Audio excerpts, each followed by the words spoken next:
ಯುಗಾದಿ ಹಬ್ಬದ ಇನ್ನೊಂದು ಸಿಂಪಲ್ ಆಗಿರುವ ಸ್ವೀಟ್ ರೆಸಿಪಿ ಮಾಡೋಣ. ಇವತ್ತು ನಾವು ಚಿರೋಟಿ ಹೇಗೆ ಮಾಡೋದು ಅಂತ ನೋಡ್ಕೊಂಬರೋಣ.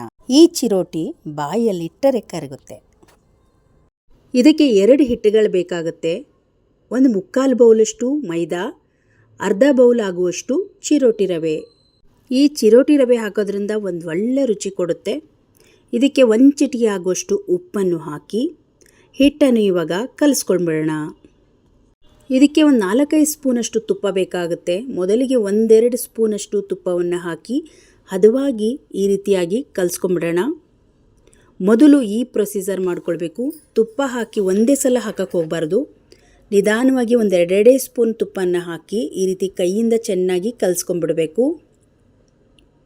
ಎಲ್ಲಿವರೆಗೂ ಕಲಿಸ್ಬೇಕಂದ್ರೆ ಅದು ಒಂದು ಉಂಡೆ ಆಗುತ್ತೆ. ಈ ರೀತಿ ಉಂಡೆ ಕಟ್ಟಿದರೆ ಉಂಡೆ ಆಗಿ ಉದುರಬೇಕು. ಅಲ್ಲಿವರೆಗೂ ನಾವು ಇದನ್ನು ಕಲಿಸ್ಕೊಳ್ಬೇಕಾಗತ್ತೆ. ನೋಡಿ, ಈ ರೀತಿ ಕಲಿಸ್ಕೊಂಡ್ರೆ ಹದವಾಗಿದೆ ಅಂತ ಅರ್ಥ. ಚಿರೋಟಿಗೆ ಯಾವತ್ತೇ ಇದೇ ರೀತಿಯಾಗಿ ನಾವು ಈ ವಿಧಾನದಲ್ಲಿ ಕಲಸಿ ನಂತರ ಹದವಾಗಿ ನೀರನ್ನು ಹಾಕಬೇಕು. ಸ್ವಲ್ಪನೇ ನೀರನ್ನು ಹಾಕಿ ಗೋಧಿ ಹಿಟ್ಟಿನ ಹದಕ್ಕೆ ಕಲಿಸ್ಕೊಳ್ಬೇಕು. ಜಾಸ್ತಿ ಅಂಟು ಮಾಡ್ಕೋಬಾರ್ದು. ಹದವಾಗಿ ಇರಬೇಕು. ಜಾಸ್ತಿ ಮೆತ್ತಗೂ ಆಗಬಾರ್ದು, ಜಾಸ್ತಿ ಗಟ್ಟಿಗೂ ಆಗಬಾರ್ದು. ಹದವಾಗಿರಬೇಕು ಹಿಟ್ಟು. ನೋಡಿ, ಈ ರೀತಿ ಸ್ವಲ್ಪನೇ ನೀರನ್ನು ಹಾಕಿ ಚೆನ್ನಾಗಿ ಕಲಿಸ್ಕೊಳ್ತಾ ಇದ್ದೀನಿ. ಮತ್ತೆ ಸ್ವಲ್ಪ ನೀರು ಬೇಕಿದ್ರೆ ಮತ್ತೆ ಹಾಕ್ಕೊಂಡು ಈ ರೀತಿ ಮತ್ತೆ ಕಲಿಸ್ಕೊಳ್ಬೇಕು. ನಾವು ಈ ಚಿರೋಟಿ ಮಾಡುವಾಗ ಈ ಕಲಸೋ ವಿಧಾನ ಕರೆಕ್ಟಾಗಿರಬೇಕು. ಈ ಕಲಸೋ ವಿಧಾನ ಕರೆಕ್ಟಾಗಿದ್ದರೆ ಚಿರೋಟಿ ತುಂಬ ಚೆನ್ನಾಗಿ ಬರುತ್ತೆ. ನೋಡಿ, ಇವಾಗ ಹದವಾಗಿದೆ. ಈಗ ಇದನ್ನು ಚೆನ್ನಾಗಿ 1-2 ನಿಮಿಷಗಳ ಕಾಲ ಚೆನ್ನಾಗಿ ಮಿಲ್ದು ಒಂದು ಬೌಲನ್ನು ಮುಚ್ಚಿ ಒಂದು 10 ನಿಮಿಷಗಳ ಕಾಲ ಪಕ್ಕದಲ್ಲಿಡೋಣ. ಈಗ ಇದಕ್ಕೆ ಒಂದು ಸಾಟಿ ಬೇಕಾಗುತ್ತೆ. ನಾವು ಅದು ಒಂದು ಚಿರೋಟಿ ತುಂಬ ಚೆನ್ನಾಗಿ ಸಾಫ್ಟ್ ಆಗಬೇಕಂದ್ರೆ ಈ ವಿಧಾನ ನಾವು ಮಾಡಲೇಬೇಕು. ಒಂದು 4-5 ಸ್ಪೂನಷ್ಟು ಮೈದಾ ಹಿಟ್ಟು, ಹಾಗೆ ಇದಕ್ಕೆ ಒಂದು 4 ಸ್ಪೂನಷ್ಟು ತುಪ್ಪವನ್ನು ಹಾಕಿ ಈ ರೀತಿ ಈ ಹಿಟ್ಟನ್ನು ಚೆನ್ನಾಗಿ ಮಿಕ್ಸ್ ಮಾಡಿಕೊಳ್ಬೇಕು. ನಾವು ಚಿರೋಟಿ ಮಾಡುವಾಗ ಇದನ್ನು ಯೂಸ್ ಮಾಡೋದ್ರಿಂದ ಚಿರೋಟಿ ತುಂಬ ಚೆನ್ನಾಗಿ ಬರುತ್ತೆ. ಯಾವುದೇ ಕಾರಣಕ್ಕೂ ಎಣ್ಣೆ ಎಲ್ಲ ಬಳಸೋಕ್ಕೋಗಬಾರ್ದು. ತುಪ್ಪದಲ್ಲೇ ಮಾಡ್ಕೊಳ್ಬೇಕು. ತುಪ್ಪದಲ್ಲೇ ಮಾಡ್ಕೊಳ್ಳೋದ್ರಿಂದ ಒಂದು ಒಳ್ಳೆ ರುಚಿ ಕೊಡುತ್ತೆ ಚಿರೋಟಿಗೆ. ನೋಡಿ, ಇವಾಗ ಸಾಟಿ ರೆಡಿ ಆಯಿತು. ಈಗ ಇದನ್ನು ಪಕ್ಕದಲ್ಲಿ ಇಟ್ಕೊಳ್ಳೋಣ. ಈ ರೀತಿ ಚೆನ್ನಾಗಿ ಮಿಕ್ಸ್ ಮಾಡ್ಕೊಂಡಿದ್ದೀನಿ. ನೋಡಿ, ಸ್ವಲ್ಪ ಮೆತ್ತಗಾಗಿದೆ.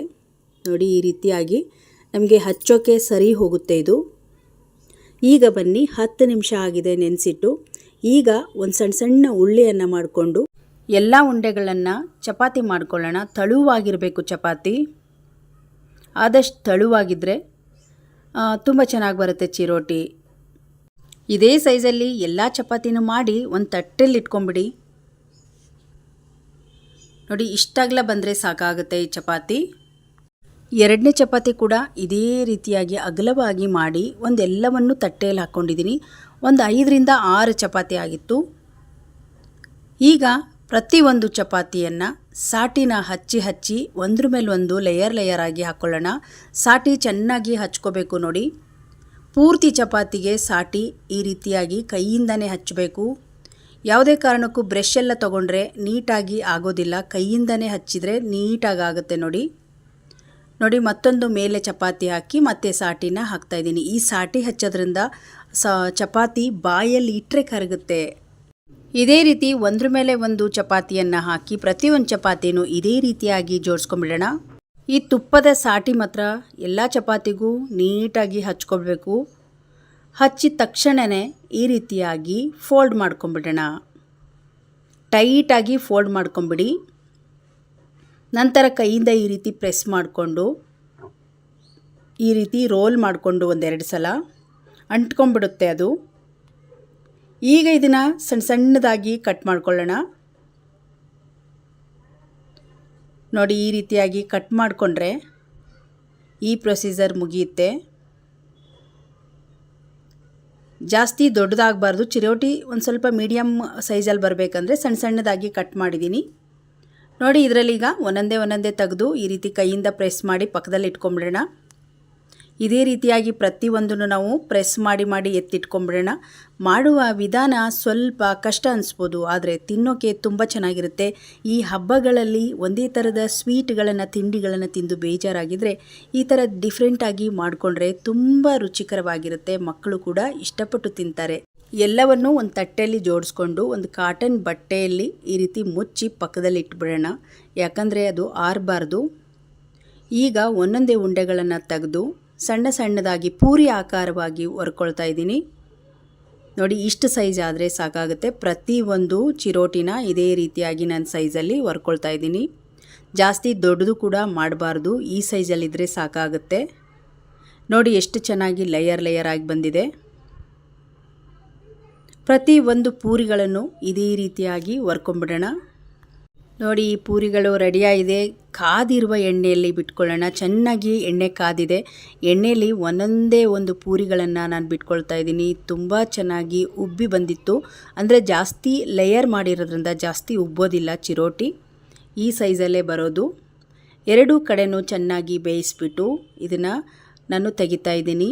ಇದೇ ರೀತಿಯಾಗಿ ಪ್ರತಿ ಒಂದು ಚಿರೋಟಿನ ನಾನು ಬೇಯಿಸ್ಕೊಳ್ತಾ ಇದ್ದೀನಿ. ಸಾಟಿ ಹಾಕಿರೋದ್ರಿಂದ ಒಂದು ಒಳ್ಳೆ ರುಚಿಕರವಾಗಿರುತ್ತೆ ಈ ಚಿರೋಟಿ. ನೋಡಿ, ಇವಾಗ ರೆಡಿ ಆಯಿತು. ಎಲ್ಲವನ್ನು ಕರೆದು ಒಂದು ತಟ್ಟೆಯಲ್ಲಿ ಹಾಕಿ ಇಟ್ಕೊಂಡಿದ್ದೀನಿ. ಬಾಯಲ್ಲಿಟ್ಟರೆ ಕರಗುವಂತಹ ಈ ಚಿರೋಟಿನ ನೀವು ಕೂಡ ಟ್ರೈ ಮಾಡ್ಬೋದು. ನಿಮಗೂ ಕೂಡ ಇಷ್ಟ ಆಗುತ್ತೆ, ಮಕ್ಕಳು ಕೂಡ ಇಷ್ಟಪಟ್ಟು ತಿಂತಾರೆ.